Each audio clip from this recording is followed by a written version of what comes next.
Good afternoon. My name is Zachary Thayer. The opinions here are that of myself only. Nobody is persuading me to say this, and nobody is influencing me in the process. In this blog post, I'm going to give the opinions on a current thing that's happening in our local economy called the Volker rule. In this post, I'm going to first outline the mathematical process of capital influx flow hedging, an argument of E equals mc squared, which stands for energy equals mass constant to the second derivative, which is the law of thermodynamics and Albert Einstein. Third, I will be naming certain people in this blog post, and particularly a woman who is being looked at as the deputy chair of the FDIC, the Economic Development Council, by the name of Sarah Raskin. I'm going to state this now. This opinion is by no means necessarily a way to be, how would you call, mean towards to her, but a way to explain the cause and effect from a regulatory standpoint, using game theory, mathematical processing, quantitative methods, and tort law in a way that she is, as an influencer in the regulatory body, will understand.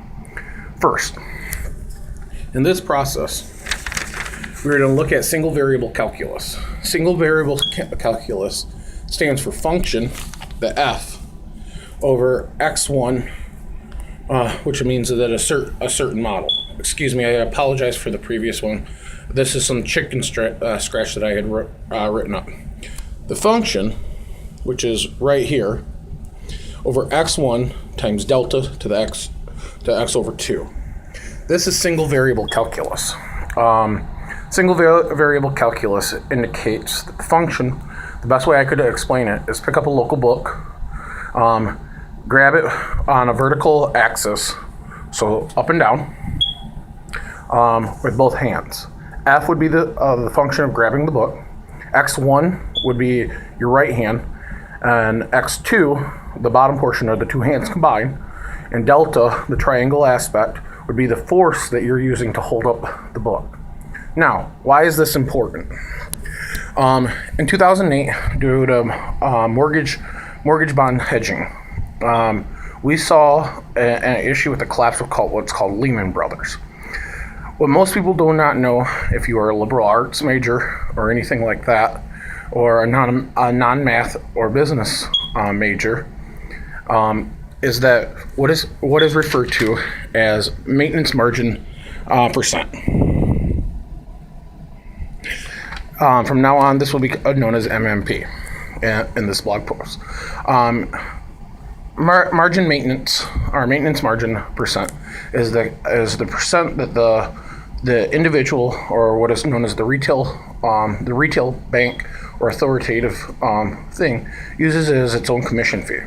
Best way to say this to the people that are in DC and in the financial world is the equivalent of Basel III, or the capital reserve hedging that we're seeing right now, and the requirement under the Dodd-Frank Act.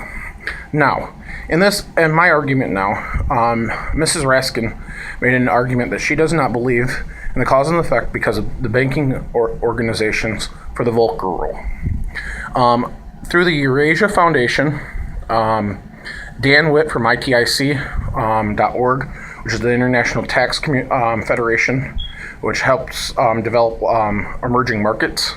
Dan Witt is an alumni of Western Michigan University, which is where I'm pursuing my dual masters right now, and at one time was an employee of the university. I'm going to explain from now on as an engineering model that is why the Volker rule was created, and why between Mr. Witt knowing people either through voice identification programs, audio transcripts, or friends of friends, why the Volker rule matters. And this is to not be offensive, but Ms. Raskin, why your argument using tort law, excuse my French, is invalid. Most financial modeling is created on a bell curve axis.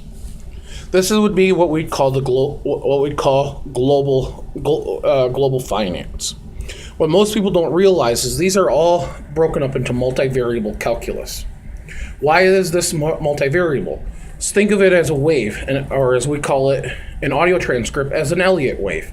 You know this is a derivative wage that you see from the binary binomial integration. Why does this matter? It's due to the subsidies of worldwide of Fortune 1,000 and 5,000 companies. What do I mean? And here's where it becomes tricky for non-mathematical people. This is the financial world right here. X is the equivalent of X over 1, which would mean too big to fail banks. What's going to happen is because this is multivariable calculus, over the X where it is on the left-hand side, these banks now not only through hedge purposes own the debt, in particularly in corporate bonds, financing of small business enterprise, and currency exchange rates, and the holding of commodity assets. Think the J.P. Morgan and the issue of the lawsuit that we're seeing right now with them in the precious metals market. Why is this important? When we see a direct reflection or any type of hedge mentality that is too big, it then plays into a factor into Y. Y would be the equivalent of the smaller banks, smaller financial institution, thus indirectly screwing Z. Z would be considered the local consumer. The best way I can explain this from people who have a political mindset is think about it in super PAC law, due to the fact of C Corps, S Corps, LLCs, PLCCs, 503(1)(c)(8)s donating to nonprofits. Nonprofits would be the equivalent of your super PACs. Why is this important? What's going to end up happening eventually